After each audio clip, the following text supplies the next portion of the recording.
Hello everyone, আজকে আবারও তোমাদের সামনে নিয়ে আসলাম ছোট্ট একটা মিনি ব্লগ। সম্পূর্ণ দেখো, আশা করি ভালো লাগবে। তো দেখো, সকালবেলা ঘুম থেকে উঠে যাবতীয় বাসি কাজ সেরে আমি করে নিয়েছিলাম আজকে সকালে জল খাবার জন্য জোহা চাল দিয়ে মুসুর ডাল দিয়ে খিচুড়ি, যেটা খুবই হেলদি হয়। আর করে নিয়েছিলাম গরম গরম পাঁপড় ভাজা। এটাই ছিল আমাদের সকালে সবার জল খাবার।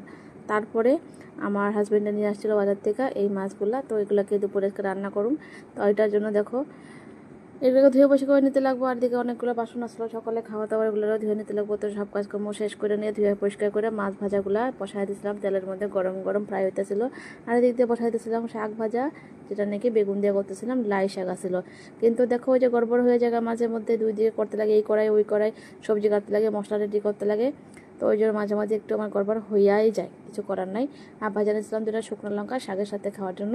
আর এদিকে দেখো মাছ ভাজি তো হইতেই আসিলো। আর আমি কাটতে আলুছিলাম আলুগুলা, আর একটা ক্যানে রাখছিলাম, কারণ এটা আমি সেদ্ধ করার জল ফালামু।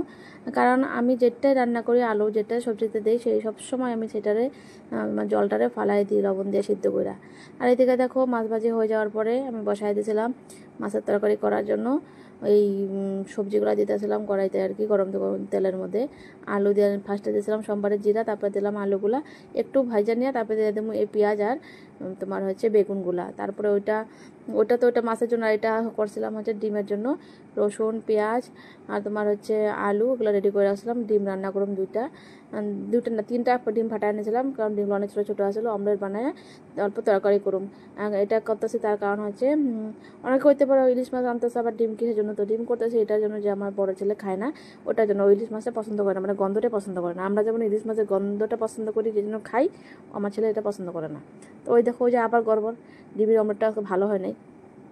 তো সেটা কোনো ব্যাপার না, যাই হোক, ওটা ঝোলের মধ্যে দিলে ফুলে উঠবো, কোনো মানে কোনো একটা ইসে হবো না আর কি, খায় নিতে পারবো।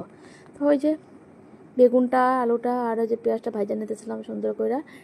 তারপরে তোমার হচ্ছে এদিকে করে রাখছিলাম হচ্ছে মশলা মিক্সিতে। আর মশলার মধ্যে আসলো জিরা লঙ্কা আর হচ্ছে পেঁয়াজ পেস্ট করে রাখছিলাম। এদিকে মাছই আস্তে আসলো বলে আমি ঢেকে রাখছি, ইলিশ মাছের গন্ধে পুরা মাছই আয় বলতেছিল, জানো না তো কী কমবো আর তোমাদের। তো এরপরে দেখো দিয়ে দিয়েছিলাম মশলাটা নিয়ে দিয়ে এখন সুন্দর করে আগে সাতলাই নেবো। সাতলাই নেওয়ার পর তারপরে আমি ঝোলটা দেবো, আর ঝোলটা দেবো হচ্ছে হালকা করে গরম জল দেবো আর কি।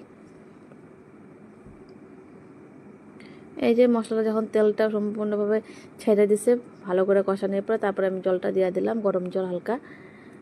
হ্যাঁ, এটা ভালো করে ফুটটা যখন উঠবো, তারপরে আমি ওই ভাজা রাখা মাছগুলো দিয়ে দেবো ঝোলের মধ্যে। তো বন্ধুরা, রান্নাটা দেখে কেমন লাগতেছে অবশ্যই কমেন্ট করে জানাইও। আর তোমরাও কেমনভাবে রান্না করো নাকি সেটাও জানাইও। ইলিশ মাছ তোমরা কীভাবে খাও সেটাও জানাইও, পছন্দ করো।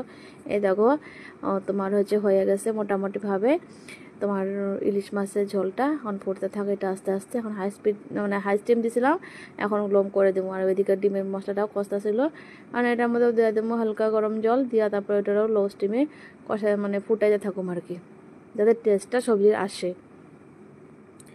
তারপরে তোমার আমি এইভাবে করি, কারণ কি হাই স্পিডে দিলে রান্নাটা ভালো হয় না, তাড়াতাড়ি হয়ে যায়। আমি লো স্টিমে দিয়ে আস্তে আস্তে করি। আর দেখো রান্না মোটামুটি শেষ। ফাইনালি লুকটা দেখো, ডিমের তরকারি মাছের তরকারি শাক ভাজা, এদিকে কাটছিলাম লেবু আর শশা। তো ভিডিওটা কেমন লাগলো অবশ্যই জানিও। টাটা।